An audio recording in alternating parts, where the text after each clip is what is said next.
Spider-Gwen is coming to Marvel Strike Force. Her kit looks like a crazy good raid kit, but is it worth investing in these new web warriors that are coming? Also, we got some data mines about the next battle pass.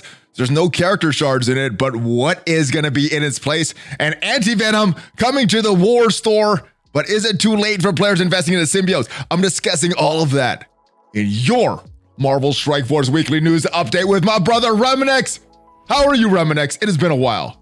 What's up, bud? It's been a little while, and it's been good, and a lot of stuff going on behind the scenes. I've been really busy, and I'm looking forward to talking to the community again. Yeah, so how was your Thanksgiving? Good. Did you guys get little turkey sweats, meat sweats? No, we're just eating. We're just eating turkey, ham, all that stuff. I probably gained about 15 pounds over those 2 days, that Thanksgiving and Black Friday. Yeah, I actually had Yags and Cindy come down, and they spent the nice. little bit first. So nice. All right. I guess let's talk about some Marvel Strike Force, because we are going to talk about Thanksgiving, Black Friday, and all that stuff. But what happened before Thanksgiving was this was gone. President Loki going away. So when the Eternals came to Arena, President Loki's costume was crashing the game. And this was from a few days ago. This was from the Wednesday before Thanksgiving. Currently an issue with a President Loki costume that can cause the client to crash until the problem can be fully diagnosed and a subsequent fix is implemented. The costume will be temporarily disabled in combat for all players. We'll keep you informed of our progress when these costumes will be re-enabled. We apologize for this inconvenience in the interim. So, yes, President Loki. Why do they keep having these bugs, Remanx? Why so many bugs in this? This wasn't an issue before the update, so why are they keep creating these new bugs in Marvel Strike Force? This has to do, I think, with the way that the costumes load in, and because they're on a separate section of the account. Like when a new update happens, sometimes if you don't engage in it, it'll lock up. So if you didn't have the costume or you didn't have it equipped, and you engage with somebody who did, it was locking up. If you didn't go to like slide it over, like when the patch comes out, if you don't like look at your roster and they load in, it'll cause the issue. But this was different. It was the T-pose Loki, right? And so people getting that lockup with a lot of costumes. Yeah. Listen, so I you find a way to mess up, they're gonna figure it out before we do. All right. Well, the good thing about this is after I recorded a video with OMG about the arena and things like that. So I'm like, oh man, I'm holding my arena rank because I got President Loki in there. But then they took it away and I'm still holding my arena rank. So it wasn't because of President Loki. So that made me happy. When do you expect this to be coming in or to be fixed? I mean, we have an update coming next week, which we are going to discuss, but when do you think this is going to be fixed? Next week? Longer? They said they're going to give us updates in the blog post, but we haven't got any updates on this yet. Well, the blog post will come on Friday. I expect the blog post will cover that and the patch. There's probably some stuff that are being pushed live with the patch. It's something they probably couldn't address until they had a new client. All right. Well, so hopefully it is coming with the next client. All right, are you ready to talk about this Thanosgiving event and these awesome Black Friday deals? No, I'm not ready, but we're going to talk about it anyway. All right, let's talk about it anyway. For the Thanksgiving orb, there's several items that shows a 0% drop rate. This is a limitation where our user interface's actual drop rate is greater than 0, but less than 1. So the extremely small chance to get those items. We apologize for this confusion. So that is the issue with the orb itself. What are some of the issues with this entire Thanosgiving event that a lot of players had, Remanx? And what's funny is, they had a leaderboard for it, right? You can look at the leaderboard. So we could have, yes. And the leaderboard basically showed that, I think, 18 players completed it, and some questionably at best. I thought it was 9, but there was a lot that completed it, and there was over 4,400 that got to that 29th milestone of the event. You could get 28 for free. The 29th one, you had to buy these orbs, these trashy orbs, which we're going to look at in just a little bit because they're still in game. But yeah, they made a lot of money. Scopely, as bad as this event was, I think Scopely made a lot of money, unfortunately. They could have made more, and that's the thing, right? Is I probably spent 1/10 of what I spent last year easily. So they could have made more, and maybe they made a lot of money, but I don't think a lot of people were throwing, especially the massive Krakens. They just didn't feel like there were a lot of worthwhile offers there. Hey, I got to tell you, I got my Amazon coins ready. I had them ready. I was ready for Black Friday, open up, and nothing. There was no good offers in there. But let's talk about we'll talk about the offers in just a little bit. But let's talk about this Thanosgiving orb and this 0% drop rate. I mean, how friendly is this for players? How many of these items, the consumable drops, ability drops, all this stuff, 0%? And I guess it's like 0.000001 or something really, really low. So effectively clear, zero like, for most players. It's lower than 0.001. So if you look at that number, so it's probably 3 zeros and a 1 or lower. So the idea behind it is I don't understand it. It doesn't make sense. It tweaks all of my marketing bones and says there's something wrong, because it felt like it didn't make sense for it to even be there. I thought that there was going to be a chance for like a jackpot, but it was such a low chance that we're not even sure anybody got it. And if they did, I don't think they'd want to speak up. Let's be real. No. He's going to be like, I won, and they're going to be like, we hate you. All right. So that is one of the issues, these 0% drop rates. Not very marketing friendly. It doesn't make me enticed to buy this crappy orb when I'm seeing 0% there. The other thing, these orbs were very, very bad. I think I netted through this whole event maybe 2 basic orbs, a few other things, but these were very, very bad. And we had to open these one at a time. How long did it take you to open your Thanosgiving orbs, Remanx? I let the kids do it. Oh, did they get carpal tunnel for opening all your Thanosgiving orbs? Because I think that was the main gift that we got on Black Friday because of carpal tunnel. Not good deals. No, I let the kids like alternate between who opened them. I will say this out loud, right? The real like value was earning those other milestones, the orbs in there, but even they were RNG. And I know you heard we cracked the code, right? What is the code? What is the code? We cracked the MSF code. What's one letter after M? N. Okay. All right. What's the letter before S? R. Okay. And what's the letter after F? G. And rearrange those letters. I forget the letters I said. RNG. RNG. That's what we're playing, guys. I'm sorry, but that like everything was RNG, and it was disastrous. Like, I mean, imagine being so close. You got that energy, and it was converted to gold, but you were so close to those gold promotion credits. It was RNG inside of RNG, and that thanks for what? All right. Well, the prestige orbs, like you mentioned, they were pretty good. I opened 3 of them. One of them was okay. I got some L4 training mass. The other 2 was just orange gear. Did you open any prestige orbs? And if so, what did you get anything valuable out of that? No? Okay. Nope. All right. So it wasn't all bad. The prestige orbs, if you got something good, was okay. There was 28 milestones that we could have gotten for free of this event. Everything else, I think, was trash. So we talked about the Black Friday deals. I didn't see any. Now, you said you spent a lot less money than you did previously.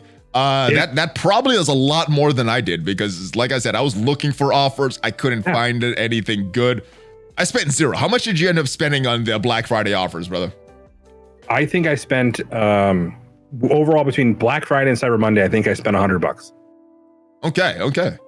So I bought that 75 offer, but there were 2 offers on that, right? There was an A&P offer on that one that had the costume credits in it and the 6 elite orb. That's what I saw. I saw the 6 elite, the costume credits, ISO 8 blue stuff, 1,000 energy. Different. There were 2 different offers. What was the other one? One of them had ISO blue, and the other one had, I think, like ISO green and some other. It was garbage. Was it based on your player level then? I have no idea. It was hard to say. We couldn't even decipher what it was. But there's 2 different screenshots. I'll send them to you later. Okay. And if I get those before this video goes up, I'll put them on the screen right now. But yeah, it's I don't know. So with these Black Friday deals, how bad do you think these Christmas deals are going to be? I mean, or maybe get a half a piece of coal in our MSF wallets, and we could buy the other half of it for 90% off. Is that kind of what these Christmas offers are going to be, or are you expecting something a little better than what we got this time? You know what? I really don't know. I have zero confidence that they want to make a lot of money this year. Why wouldn't they want to make a lot of money? Why are they having all these overpriced offers that appeal to so little people instead of having wider, more friendly offers that appeal to way more players? I mean, what is the strategy here? The only thing I can think of is when I worked in sales and marketing, you'd always have to look at year over year comps, right? Mm-hmm. And so on occasion you wouldn't be held accountable for year over year comps, and a lot of people would tank, and that's unethical, but they would tank their sales so they wouldn't have to comp against them next year. So maybe they got a pass because of COVID and all the leadership changes. I don't know. It just doesn't make sense. Something's off. They had some like 300 million last year in 2020. I don't think they're hitting that figure in 2021. So I don't know, but I would try to do it with good offers, helping people, fixing bugs, being responsive to the community. But I guess Scopely's business model is a little different. Now, they did have a pretty good offer leading up to Black Friday, which was a calendar, which awarded, I think it was like 3,000 cores for like $5. Now, I ended up getting that last day with the 1,400 cores. A lot of players did not. A lot of players did not. And I haven't got it trash. Yet. Trash, Scopely. Mm-hmm. All right, but you may get it tomorrow. They're targeting tomorrow. There's currently an issue where the 21-day Power Core calendar disappeared early for many players. They were unable to claim the final day's rewards, which is 1,400 Power Cores. The dev team is currently working on compensation for all affected players, and we're targeting delivering this by Friday. So not even a hard date of Friday. It's a target date of Friday. Apologize for the error. We're working quickly to resolve this. This was posted on Tuesday. It is Thursday as we're recording this, and as quickly as they were working on Tuesday, nothing yet. So when do you think we're actually get compensation or not? Players that were missing this is actually going to get compensation on Friday, or more delays? More delays. I have no idea what we're going to get. I don't expect any like big. I like 25 extra cores, something like that. Who knows? But to be clear, people were budgeting for the Ikaris event and stuff like that. So if it winds up being delayed, it could cause a little bit of havoc. And it needs to happen on Friday. It needs to happen because you can't get all the Ikaris shards unless you core the event. So I don't know, man. It's just stuff like this. The number of issues they had with like the Stark Tech bonus credits that were showing up that didn't show up in there from that one core offer. Yeah. It felt like it was way too much of an afterthought what they put together for the holiday, and maybe they're leaning away from monetization. No, but it's a free to play game except for like 5 people. That's gonna run the game. I don't get it. I think that and unfortunately the community was pissed off, and rightfully so. There's so many different issues that happen on this, and they're on vacation, and so it highlighted what happens, that there really isn't a really good resource when the company's on vacation. Remanx, why do you think they go on vacation so much? It seems like there's stuff that needs to be done. I'm thinking they're working from home. How hard is it to work from home, get stuff done, and you still need a vacation after that? No, why do they keep needing so many vacations, Remanx? Well, let's be realistic, man. I feel for those people over there, that are putting out the fires every day, that are dealing with the things that are, I think that I would want to be on vacation and probably move my office down the street if I could, and just, find another company banner to work under, because there's just too many issues that are consistently happening. So I understand why they need vacation and time off. I just feel like, the community lost. There's no resource. Like, where is our resources when things go badly when they're on vacation? We're about to have their long winter break. When they go into their burrow and come out in February, when everybody's pissed off about all these issues. Yeah, and it happens all the time. It's like it's every year it builds up to this boiling point, and we're here again. Hi. I don't think we've recovered from their vacation in December of 2020 and January of 2021. I still don't think the game has recovered from that long break that they had. Yeah, let's be realistic. They probably have people going on vacation because they didn't use their vacation during normal time. And so there's probably a rotation of developers that are out of the office. It's all the QA testers that are out of the office at once. Who? In other games, they have this department called QA that actually tests stuff before they release it to the public. I know. We've been playing Marvel Strike Force for so long. QA is almost non-existent to us, but in other games, they actually test stuff. Do you believe that, or you think I'm just? I know. Anyway, but realistically, I think the biggest problem is I hope they don't wind up with the Skeleton 2.0, right? I really hope that because that happened. We had a team that performed very poorly, and they couldn't get it resolved for a few months, and so people invested in a team felt like they fell into a trap. Yeah, that was a December team, and it was at March, April. We finally got some communication about that team, so it's only 3 months. But Remanx, as little communication as we're getting from the devs now, Zeeks, there was a lot more when you were here. Zeeks, come back. All right. It looks like it may be getting a little worse. There was a post from Cerebro of this was back on November 23rd, and I kind of missed this. I wish I would have discussed this earlier, but he said it's intended to include the most of the communication from myself and the team in the weekly blog post, as players know exactly when and where to see the weekly updates, and we can get the communications translated to all languages. This week is a bit tough as many employees are out for the holiday week, which is why last week blog covered most of what's coming up the next 2 weeks. I do agree that communication regarding some of this event this week could have been crisper, and certainly we'll be discussing that when we reconvene next week. So that was last week. This should have been discussed this week. And this is in regards to that Thanosgiving event that was so confusing for people, all running alongside this Ikaris event that is still going on right now. Very confusing for people. But I don't know. I think this is a bad sign. If they're using that Friday blog post to do most of the communications, not put out fires as they occur. I mean, we got a few Reddit posts here from Cerebro, but I think this is a bad strategy. What is your take on this? It was a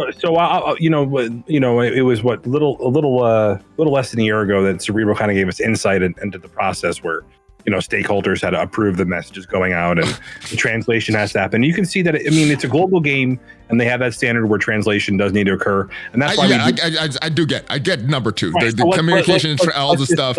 Let's just talk about this, right? So the problem we have is, insight to the like how the blog's developed. He's going to be asking developers that are involved in different projects, what are we going to expect this week? And so he's going to get communication back from them. Then he has to translate it into something that we, the community, can digest, right? Because we don't speak developer speak, right?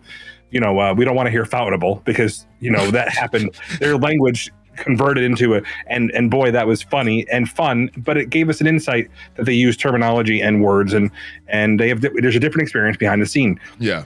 So dev speak is a little bit different. Devs aren't necessarily going to be able to express what the community is going to see because they're dealing with code, etc. I get it. So he had to take the best of what it was, and so it's probably something like, hey, we're going to see there's going to be a really low chance, like a jackpot orb. So they're like, oh yeah, like he didn't think to ask like how low, lower, and when they showed up, I'm sure it was a head slap moment for Cerebro because. Nobody wants to be that guy that's communicating it and taking the brunt of all of this. All right. I get what you're saying, Remanx, but this has been a pattern now. How much miscommunication, how much lack of information about our events, how much wrong information has went out on these blog posts since Zeke's left? Jeez, I think she spent like her entire week doing this, and now we're getting so much wrong information, bad information, missing information.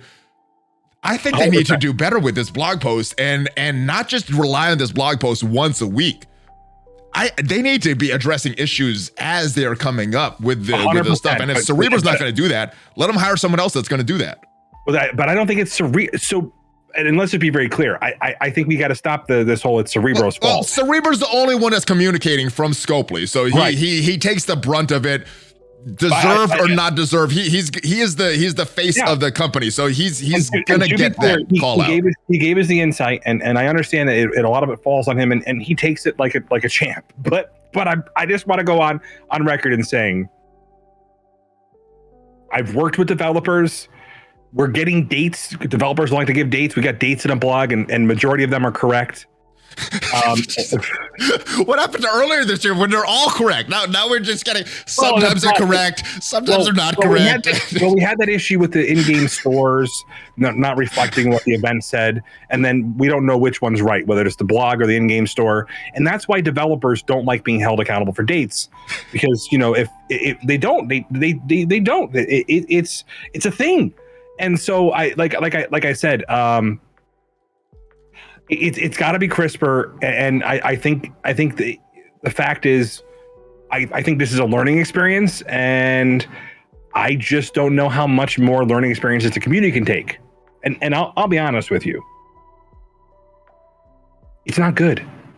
I think it could be a lot better, and I think there's somebody that's kind of holding Cerebro back from making those instant comments. And I think that there's probably just a process in place that's holding it back from being quicker and more crisp. And I don't get it. I don't think it should be this way. But I agree. Now, don't get me wrong. I do like the blog post. I like that the players know when it's coming. I like, the translation that affects other countries as well. But this is my thing with this whole post, though. Most of the communication from myself and the team, it's going to be in the weekly blog post. I just feel that we need more constant communication, especially when we're getting constant bugs. I mean, if this game was in a good state, very little bugs, and things were working properly and communicated properly beforehand, we wouldn't need a lot of this reactive communication that I want. But we're not getting that. We're getting constant bugs. We're getting events that are very, we're getting little information about it. When it goes live, very confusing. I just feel we need a little bit more, and it seems like we had more in the past, and we're getting less and less now. There was a specific instance where I think that something outside of the normal happened, and so there was a question posed by an envoy about the event for Lady Death Strike, and it was allowed to be communicated about which was right, the store timer or the event timer. It didn't make it to a general post. Some people spent more cores than they had to get it done, and then it was actually the people knew that it was going to be lasting 2 more days. So when it showed up in there, because it was terminated early, there was already accountability because it was being mentioned, but it didn't make it out of the public chat. So some people had it resolved that it just didn't make it into the general public's hands. And so I think that the majority of the communication has to take place in the blog, because that's where the checks and balances occur to make sure it's getting out to everybody. Well, we're gonna discuss this blog about Deathpool. This is a mini blog. This came out. They could push things like this. It's on the official page. It's not once a week. We got this yesterday as an emergency. There was people wondering, wait, are we gonna get a character on the first Wednesday of the month, like has been promised to us for a while, and then. Nothing was said in the previous blog post. We get this communication. They can do stuff like this. This is official. This goes out. Everybody, it gets an in-game message. They can do stuff like this. It's not going to get lost. Make a whole separate blog post for this instead of waiting for once a week. That was like, oh, wait, what? Did we forget about this? We're going to talk about this. We're going to talk about this later. We're going to discuss this. So we're going to come back to this. But just an example. They could do more things like that, in my opinion. All right, let's move on. I want more communication. I'm sorry, what? That was probably already approved. It was probably supposed to be on Friday, and people wanted something by the 1st. That's all it was. Or they were scrambling because there was something posted in the Envoy chat. If that's what they did when they scrambled, then I don't know. I mean, the Loki thing was mentioned at the top of the news last week, and then right after the news goes out, 40 minutes later, we get that message about the Loki costume being disabled. So I don't know how much is reactive and how much is planned. It's unclear at this point. All right, but let's move on. We want more communication. That's obvious. We want more things explained. 100%. There needs to be more communication. It was ironic. You saw that article from Scopely about their community relations manager. Yeah. Amir going to Netflix. No. A different one. I'll send. Yeah, there was a different one about player councils in their video games. And, you're gonna have to send it to me. I'm gonna read that and then I'll get my thoughts. I'll send you that one later. It was definitely I was like, oops. Okay. Let's move on to this Ikaris event. We talked briefly about this. We talked how we need more time in the store for Ikaris, and if you guys are not aware what went on this past week, we got these ranking rewards. Very weird with the rankings, but what made me not care as much, I was finished very low in this 10%. I got the exact same rewards as the person that pushed crazy for number one. So there's some weird shenanigans potentially in the rankings, but it doesn't matter. The main thing is, if you're in this, you're getting all these shards in 4 days right now as of us recording this. If we go into the store though, just spend that. You're getting this influx of currency, which, I gotta buy Ikaris right now. Getting this influx of currency, but only 6 days left in the store. So only 2 days after we get all this currency that this store is going away. Why have they not extended this? This has been mentioned many times on Reddit, many times in the Envoy chat. Why has this store timing not been addressed? They want you to spend cores on it. So if that's their intent, why don't they just say that it's intended for you to spend cores? Well, because they want you to figure it out on your own instead of making it feel like they're making us do it. That's it. All right. Well, not everybody's going to have to do it, because not everybody's going to try to get a higher star or whatever, but you're going to have to if you want the better product, if you want to get the better stars on them. And to be clear, not everybody has to do it unless they're getting the influx and they're getting 35K plus, right? Yes. The other people that aren't getting that milestones aren't. And so this is a failure to communicate. I think they should have communicated something that, hey, listen, the store's going to be around. You're going to get an influx of it. The goal, I think, was to make it so that it wasn't intensive, because you didn't have to do a ton of blitzing or whatever. No, and energy, you're spending that anyway just to get your 600 raid keys. So it is not a very grindy event. It was a low intensity event, and they could have communicated that and said, hey, we're going to have a series of low intensity events so you can enjoy the holidays with your family and friends. Here's the milestones. The intention of the milestones is that so you'll be able to participate, but expect that there is going to be a small core expenditure at the end if you are maximizing out your rewards. So consistent with other events, there are the option to spend cores, and I think that's something that we have to take into account. Yeah, I think a lot of the backlash from this event in particular could have been avoided if the communication on the front end was a little more detailed. And hopefully, Cerebro, you're listening, and hopefully you get all the information and detail these blog posts coming up. Design intention needed to be relayed, because I think with these events, if it was supposed to be low intensity and there are going to draw some cores, and maybe that isn't something that's been typically communicated, but I think unfortunately, based on the last couple, this could have been Shang-Chi and been great, right? This could have been Lady Deathstrike and been okay, but instead it was this new Ikaris and was way off. So I don't know. It's almost like they put these events together, they put these timers in, and then don't calculate the effects because they're not playing it as intense as we are. So I don't know. Anyway, communication is very important. But are you ready to move on to some exciting thing that's happening coming up instead of all the bad things that happened in the past? But this is gonna be like this big cat. It's gonna be kind of interesting because it there's like 5 pieces of the puzzle and half of them you just showed. Let's go. All right. So here is the puzzle right now. Boom, Spider-Gwen. The first piece of this Web Warrior team. Now we got a little surprised about the announcement of Spider-Gwen. I was making another video. I was looking for some images on Twitter. I'm like, oh wait, what is this? What is Spider-Gwen in Marvel Strike Force? The rumors are true. We got this kit. What was your initial impression when you saw this kit? She is kind of like a Kestrel / Deathpool as a raid mechanic with the extra ping from when the team's getting targeted with her extra evade that she's throwing up. There's a lot of really cool features on her. How much do you think that this passive, when an enemy attacks a Web Warrior ally, attack for 250 damage, how much of a difference do you think that's going to make in a battle? She is a controller. Controllers generally don't have very high base stats, but she's a character that's released after Silver Surfer. So what difference do you think this passive is going to make for her? I mean, to be very clear, it all depends on what if it's adding any debuffs. I mean, there's so many little pieces of the puzzle here we don't know until we know the other 2 characters. But I'm going to say this out loud.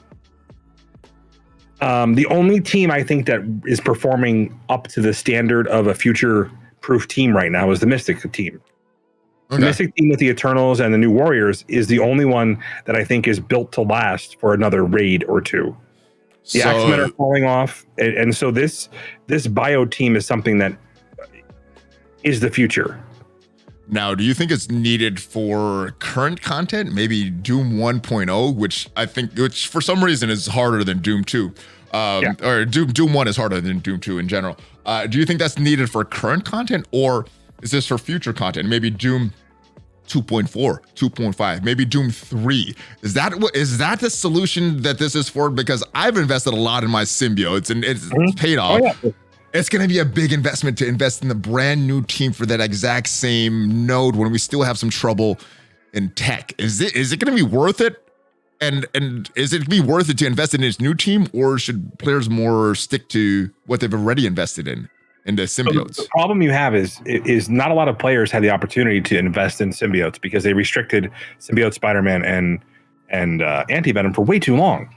But so, he was fountainable in the premium ones. Yeah. Don't get me started, because that's what I'm gonna hit the point here. So now he's coming out. This whole new team comes out. So who do you work on?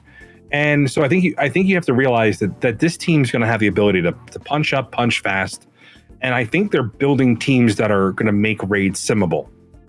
And I think when we're talking about, because I've done the 2.3 raids with my Eternals plus New Warriors, and you just hit auto, sit back, go hang out with the fam, come back, and they're done, right? I can AFK the Mystic nodes, but you can't. There's nothing that's even close, to that in any of the other lanes. So this feels like that offense up, that defense down, the extra speed generation, the extra energy generation. I expect that there's somebody else on the team that's going to be adding to additional damage with assists.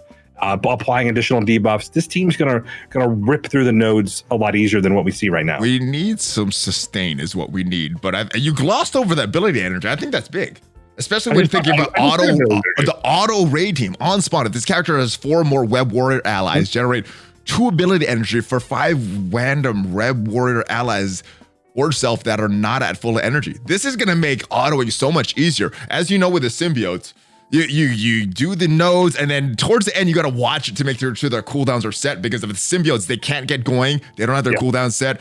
They're going to get smashed. This team looks like, or at least this part of this passive looks like it's trying to prevent that. And so you're going in with your cooldowns pretty set up, so you could, start the node how it's intended. Their specials are all control slash drain. So their specials will all be full again. And they're all lower cooldowns.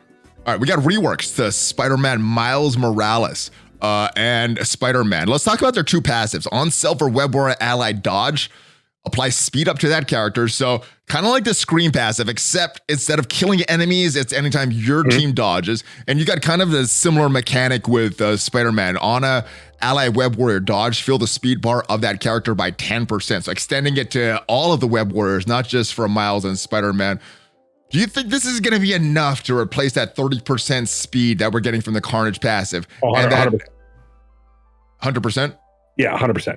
Yeah, okay. They're going to be a fast team. They're going to have speed up on spawn, Valley. So that's the big difference, is they're getting speed up on spawn. So remember, that speed up on spawn means their effective speed is already super high. Gotcha. So you don't get that on the symbiotes unless you steal a slow and until you or kill somebody. Yeah. So that's the problem with it. It just took too long with the extra health to get spun up. These guys are going to crush it. The bonus damage is no joke. How impressed are you with this team so far? We only have 3 members. There's still 2 more that we don't know about. How impressed are you with what you see with this team so far? I guess I'm still trying to figure out how much of it's in raids. I do think that majority of the passive from Spider-Gwen, Ghost Spider. We keep calling her Spider-Gwen. She's going to be called Ghost Spider in the game. Okay. Yeah, it's just, so it's going to be from that passive, that on spawn to speed up. So I think that they're, I think that there's going to be a lot of, mostly going to be a raid team, but I think there might be some use outside. I just want to see what the rest of the team. I mean, there's 2 members we don't know. I'm assuming that they're also having additional debuffs. Yeah, so I'm assuming raid. I mean, raid teams usually work well on war offense, right? Mm-hmm. Well, the one thing I will tell you is it specifically said it will not spread. So if you look at her ultimate, it will not spread trauma. I wonder why it says that. So maybe one of the characters will have trauma on it. Maybe, or maybe it's just so that you can't pair her with Dormammu or Omega Red in the wars and get more. I mean, and so we'll have to see. I mean, it's a lower cooldown, so it isn't like it's like Hello where it was available right away. So it is a 3/6, so it does take a little while to get up. God, yeah. Hella's on turn 1. She's got to wait for a little while, but you're getting ability energy on spawn, so you might be able to do this on maybe on turn 1. Actually, now I'm looking again. I don't know. We'll have to see how it actually plays out. Let's talk about this screenshot real quick because we see that magic is coming. We know Spider-Gwen is coming. Ghost Spider. Spider-Punk and Scarlet Spider are these 2 other Web Warrior rumored characters. What do they need? What is this team missing right now? We don't have a revive like Anti-Venom. We don't have drain for the entire team. We don't have extra health for the entire team. We don't have a heal for the entire team. So what does this team need that it's missing right now? More debuffs, more sustainability. What do you want out of these next 2 characters? Defense down, probably defense up, maybe a death proof, something that prevents them from that, maybe immunity, something along those lines prevents them from being slowed by that. Remember, the nodes specifically are like Emma, with Strife, and I'm thinking about there's a Doom on the boss, right? Yeah, there's a Doom on the boss. Okay. But they have ability block as long as she crits. As long as she crits, that's the only ability to block we have on these 3 characters. So I'd like to have another ability to block one of these.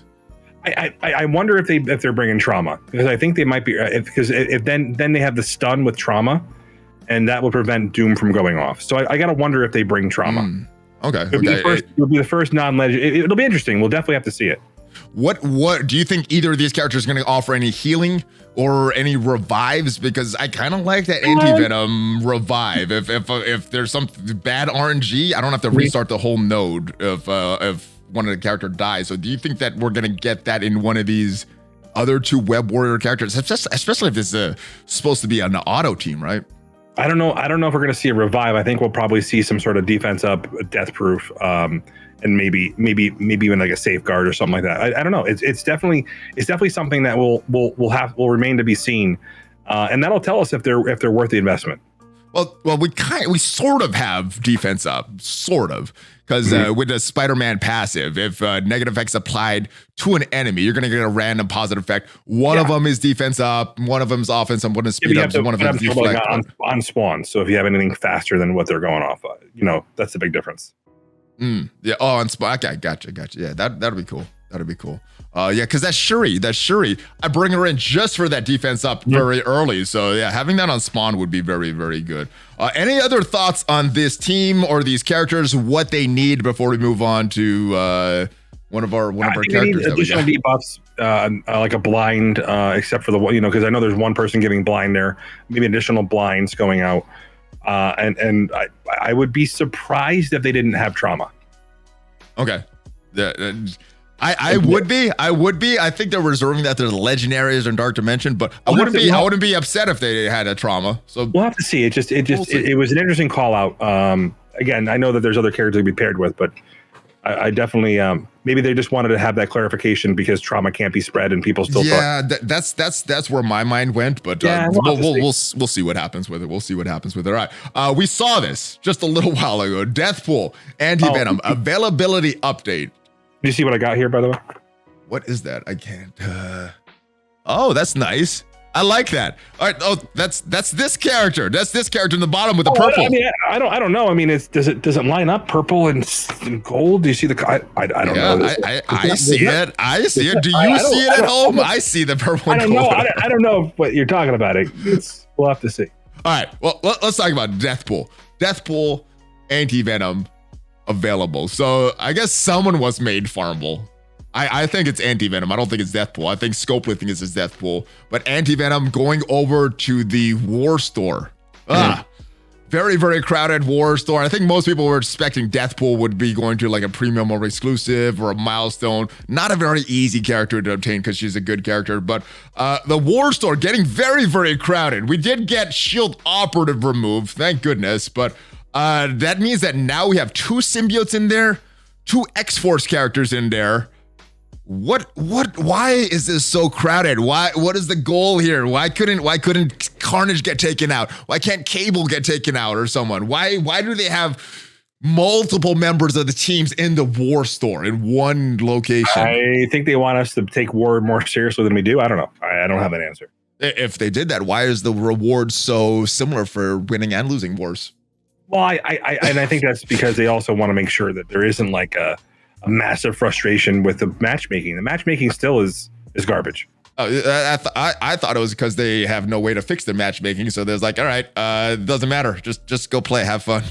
Yeah. Doesn't matter if you win or lose. So yeah, Anti-Venom.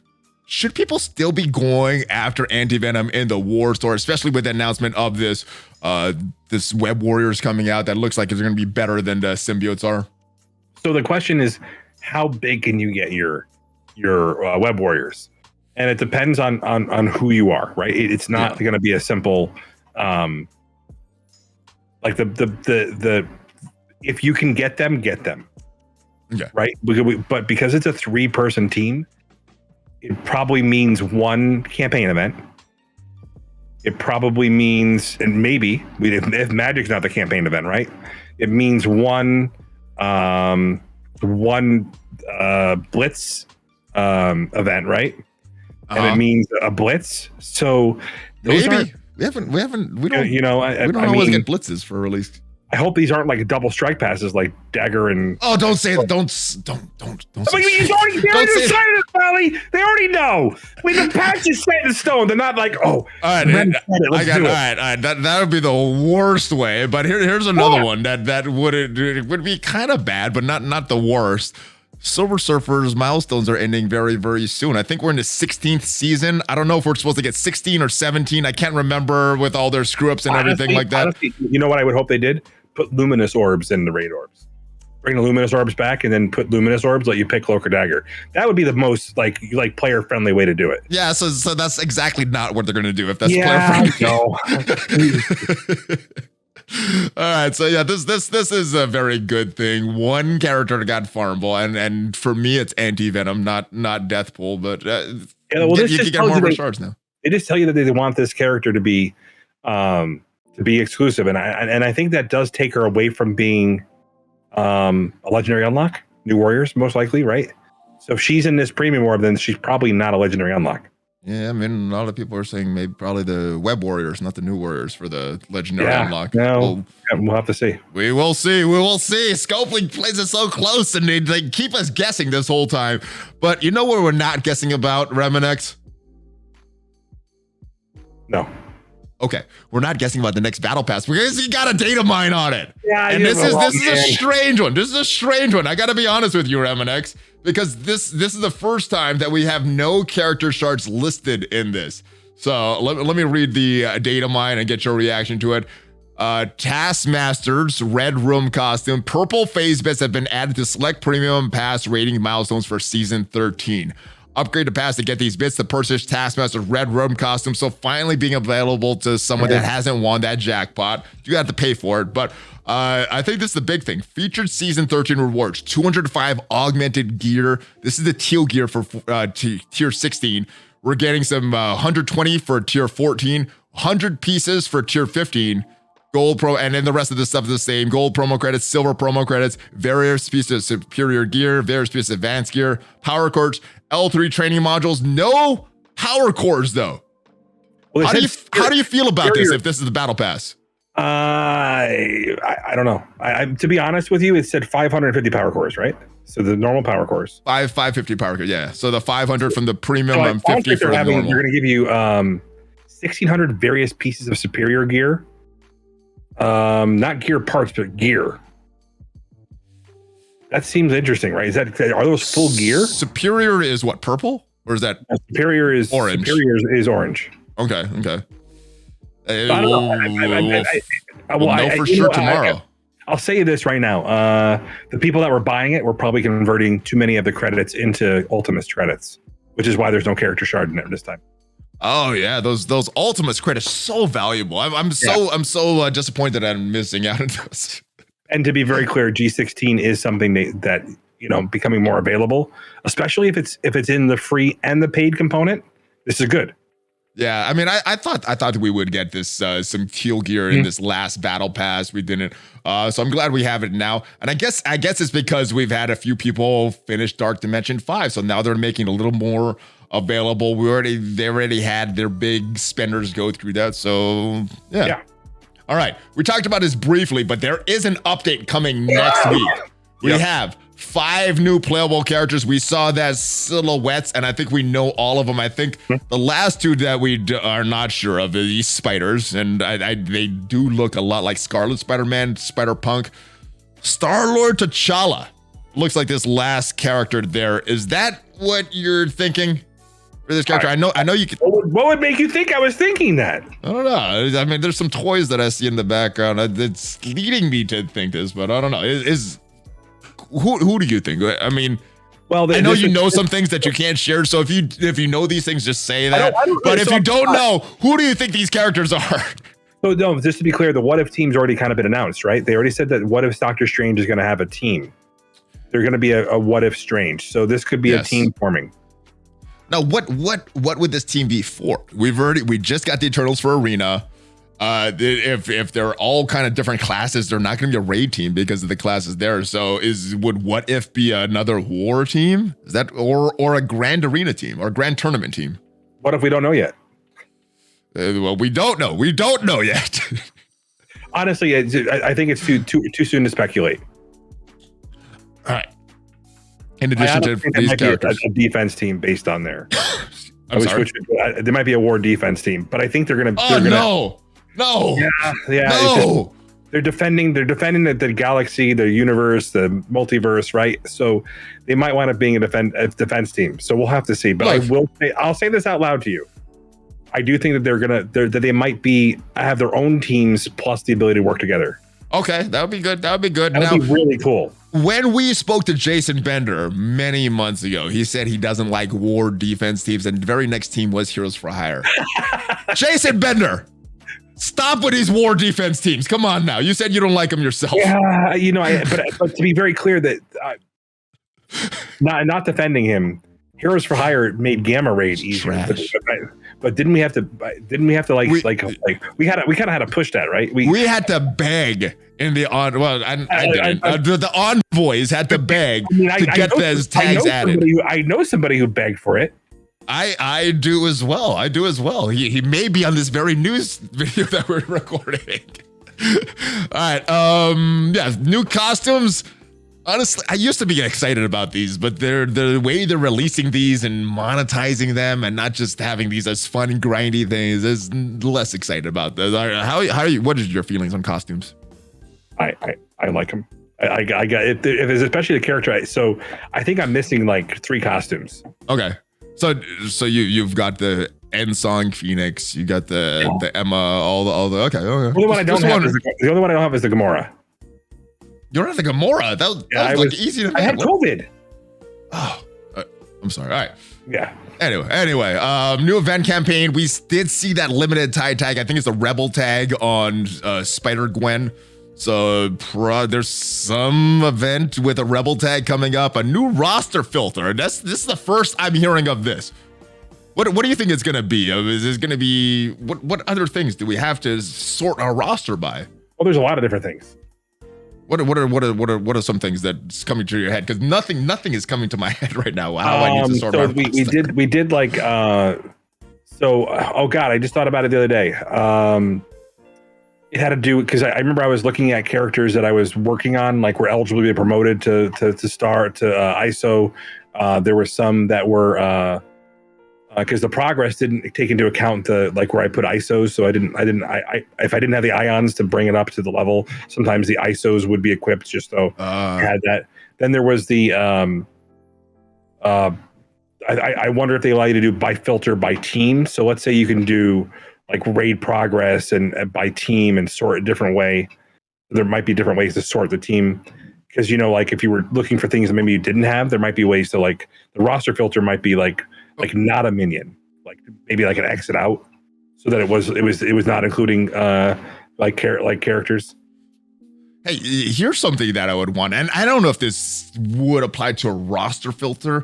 It would apply to filter, but not roster filter, but being able to select certain pieces of gear, put that on the top of my list, and I just click on that gear and it goes right to that node. That would be pretty cool. That would be pretty cool. Maybe that would be cool. It says roster filter, so I don't know if that's where it's going. Maybe you highlight the piece of gear from your roster. I would love that. I know that's been requested by a lot of people. Well, like I said, if there's a quality of life fix, that's always, I think that's always good to have in and they've included a quality of life in every patch so far.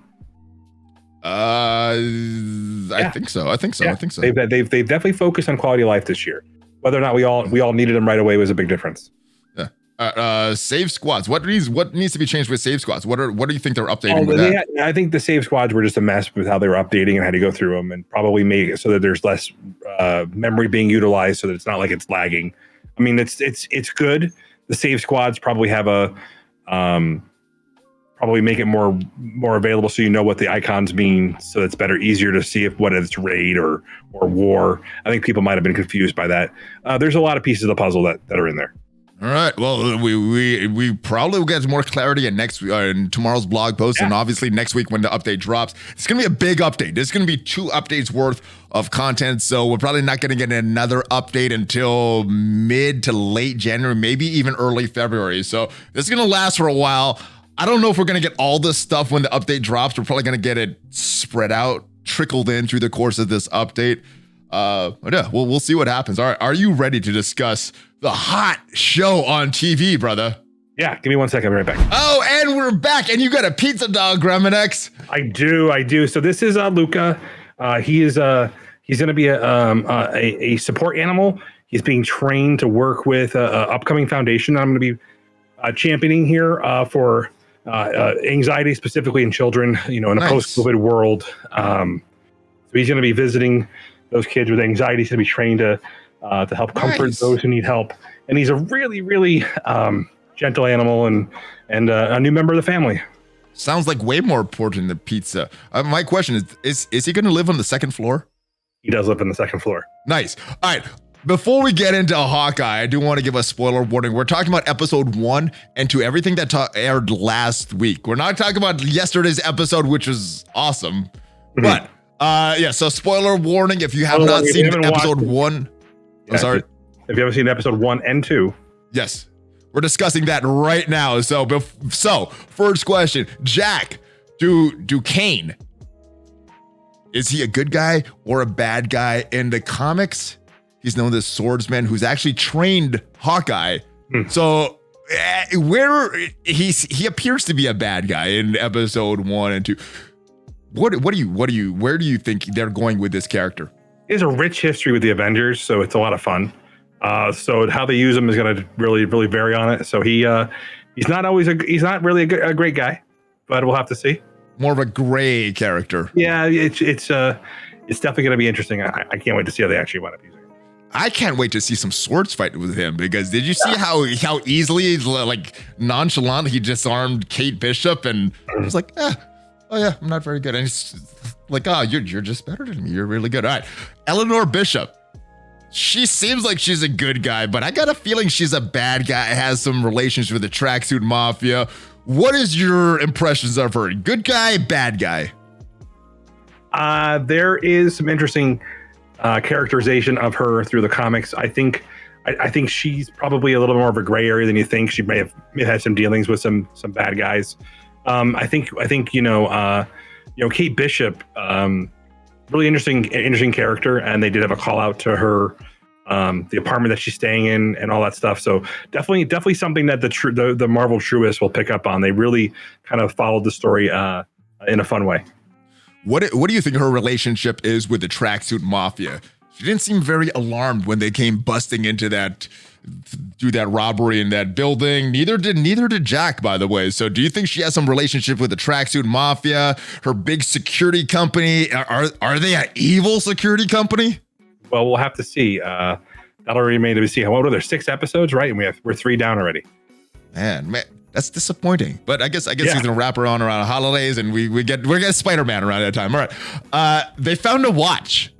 They found a watch in the movie. The Tracksuit Mafia did. It had a 268. Do you know who was in Avengers 268, Remanx? Oh, who was it? Tell me. It was Kang. So they found a Kang watch. Yeah, it was the Kang. It was interesting, right? Because, there might be a keeper timekeeping. He's teething on me, so I'm gonna go put him back upstairs. He's teething, and the needle sharp teeth. Will you stop it? All right. You don't want to be here. The news. You don't want to. Oh, spoiler warning! You said it, and now he's like, I gotta go. All right, wait. Echo. Let's talk about Echo. Yeah. Echo, the main bad guy. End of episode 2. Now, in the comics, she has relationships with Daredevil, Kingpin, Moon Knight. Appears to be a bad guy, but kind of more in that gray area in the comics. How do you think this character will end up? A good guy, bad guy, well, she's gray character that goes between? She definitely has some influence. Just record. Will you stop? She definitely has some influence on from some villainous members in her past. So, but she was largely a good guy in the comics. We'll have to see. Okay, and final question. Yelena Belova. At the end of the Black Widow movie, it was she's looking for Hawkeye. When do you think we'll see her? Episode 4, episode 5, maybe next week? When are we going to see Yelena? We'll have to see, because I think there's definitely some ways that she'll show up either at the end of the series or at least some type of call out, right? I'm looking forward to it. I want to see her. That was the best part of the Black Widow movie. So I cannot wait till we see Yelena again. All right, well, that is it, Remanx. I'm looking forward to the rest of this Hawkeye series. I'm looking forward to the Spider-Man movie coming up. And I'm looking forward to see what is going to happen in Marvel Strike Force. Some negative things been happening over the past few weeks, over the past few months. But I think there's some reason to be optimistic, especially this Web Warrior team and some other things that are coming up down the road. What are you most looking forward to in this update coming up? Oh, I love Magic. Magic? Nice. He's been one of my favorite characters for a long time. All right. Really cool. I may have been leveling up my X-Men and my 7 red star Piotr Rasputin. Oh, that's gonna be some good synergy. I think they're gonna get a rework, and hopefully I'm right on that. All right, anything else? Anything? He's not getting a rework this patch, I guess. What are we gonna get? Some Spider-Man Miles rework and some X-Men reworked and maybe some Ravager rework. Oh yeah, all of them. I like it. Man, it's gonna be a long update post, especially because it's like 2 updates. So, anything else, brother? Anything else you want to That's say it, before you go? That's it, man. I think it's tough. I understand the frustration in the community with these events. It feels like I feel like they miss what we want, and they use the holidays to kind of guise, some and just a lot of issues. But it's okay to still have fun with the game. It's okay to have fun with each other, and hopefully they're listening, and I hope they signal that sooner than later. Yeah, I mean, I still have fun with the game. I still like playing Marvel Strike Force. I'm still pissed off at Scopely, but those are 2 separate things. All right, so that is it, guys. Make sure you check out Remanx. His links are down below. He streams all the time. He puts awesome YouTube videos, and we collab. We got to do more fun stuff. We will. We still haven't done the whole outtake one where we have all those outtakes where we're on the cutting room floor. Oh my goodness! All right, that is a. Thank you guys for watching. If this video was fun, entertaining, helpful for you in any way, hit that subscribe button. It does help out the channel. Hit that thumbs up button. It helps the algorithm. Hit that notification squad, so you hit the notification bell so you get notified as soon as a new video goes up. We do this every single week on this channel, and we stream every weekday morning on Twitch with the Valley Club in the morning. So I'll see you guys then. Remanx, always a pleasure, my friend. Thank you. Before you go, give me that fist bump, brother. Oh, the double fist, the X fist. I will see you guys later. Remanx and ValleyFlyin out. Have a great rest of your day. I'll see you guys next time. The dog was farting in my face, man. It was horrible. Oh no! I was like, he had to go so bad. I grabbed him after dinner, and I think I squeezed it a little bit too much, and I was like, oh, God, no. He had to go out. It was so bad. Crazy dog. Can they still hear us? Yeah, I think so, yeah. Well, anyway.